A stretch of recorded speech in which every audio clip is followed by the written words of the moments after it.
Mister Sharma एकदम गम में डूबे हुए इंसान थे। उनका बड़ा सा घर जो कभी हंसी खुशी से भरा रहता था, अब बस खालीपन की गूंज से भरा था। अपने परिवार को खो देने के बाद वो बिल्कुल अकेले रह गए थे। वो अपने घर के बड़े बड़े कमरों में भटकते रहते। उनका दिल गम से भारी था। घर ठंडा लगता था, सन्नाटा घना और बेचैन करने वाला। मिस्टर शर्मा को अब खुद का साथ ही अच्छा लगता था। वो अपना सारा दिन किताबों में खोए रहते, उनके पन्नों में सुकून ढूंढते। लेकिन रात को घर में जैसे जान आ जाती थी, या यूं कहें कि उन्हें ऐसा लगता था दालान में धीमी आहट गूंजती, खिड़की अचानक खुलती और फिर बंद हो जाती। उनके रोंगटे खड़े हो जाते। क्या ये उनका वहम था या कुछ और? उन्होंने इन आवाजों को अनसुना करने की कोशिश की। पुराने घरों में तो ऐसा होता ही है, उन्होंने सोचा। लेकिन अंदर ही अंदर उनके मन में डर का बीज बोया जा चुका था। घर जो कभी उनका सुरक्षित ठिकाना था, धीरे धीरे डर का कारण बनता जा रहा था। उन्हें हमेशा ठंड लगती, जैसे कोई अनदेखी शक्ति उनके आसपास मंडरा रही हो। हर रात वो जागते रहते, सुनते रहते। पुराना घर जैसे सांस ले रहा हो, उसकी लकड़ियों की हड्डियां किसी अनदेखे बोझ के नीचे कराह रही हो।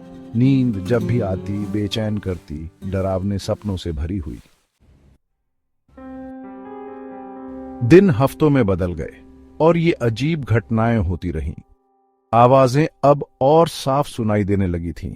एक रात उन्हें खाली पड़े बच्चों के कमरे से एक साफ आवाज सुनाई दी।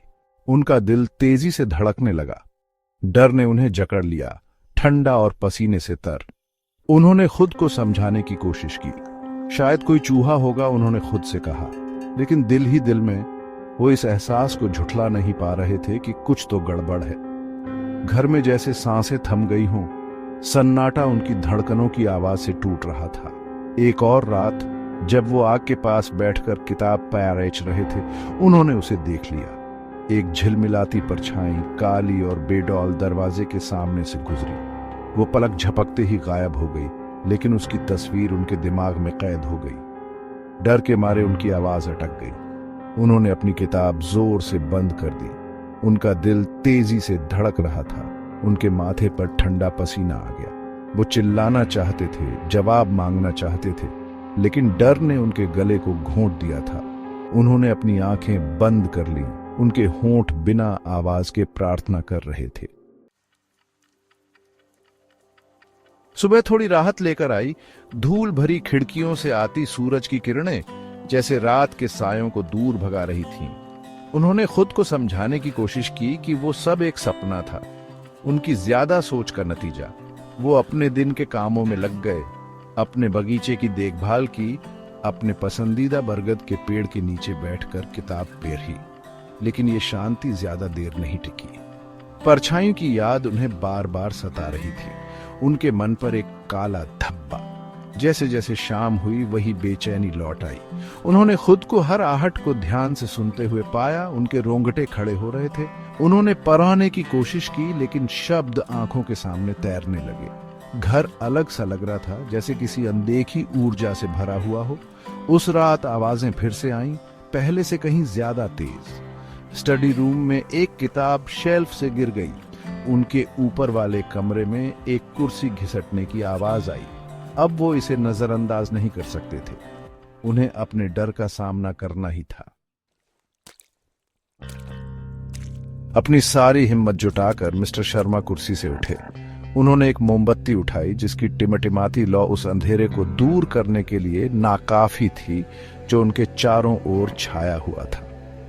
वो आवाज की तरफ बढ़े। हर कदम डर से भारी हो रहा था। आवाजें उन्हें घर के पुराने हिस्से की तरफ ले गईं, एक ऐसी जगह जहां वो अपनी पत्नी के गुजरने के बाद से नहीं गए थे। उनका दिल उनकी पसलियों से टकरा रहा था। सन्नाटे में डर की गूंज सुनाई दे रही थी। वो एक कमरे के बाहर रुक गए, जिसका दरवाजा बरसों से बंद था। उन्होंने दरवाजे के हैंडल को पकड़ा। ठंडी धातु ने उनकी रीढ़ की हड्डी में सिहरन दौड़ा दी। उनका हाथ कांप रहा था। जैसे ही उन्होंने उसे घुमाया, जंग लगे कब्जे विरोध में चिल्ला उठे। एक सड़ी हुई ठंडी हवा बाहर आई, जिससे उनकी रीढ़ की हड्डी में सिहरन दौड़ गई। हवा में एक अनदेखी ऊर्जा का एहसास हो रहा था। उन्होंने अंधेरे में झांका। उनका दिल तेजी से धड़क रहा था। कमरा अंधेरे में डूबा हुआ था। गंदी खिड़कियों से आती हल्की चांदनी कुछ खास रोशन नहीं कर पा रही थी। और तभी उन्होंने उसे देखा। एक धुंधली आकृति गर्मी की लहरों की तरह चमकती हुई उनके सामने आकार लेने लगी।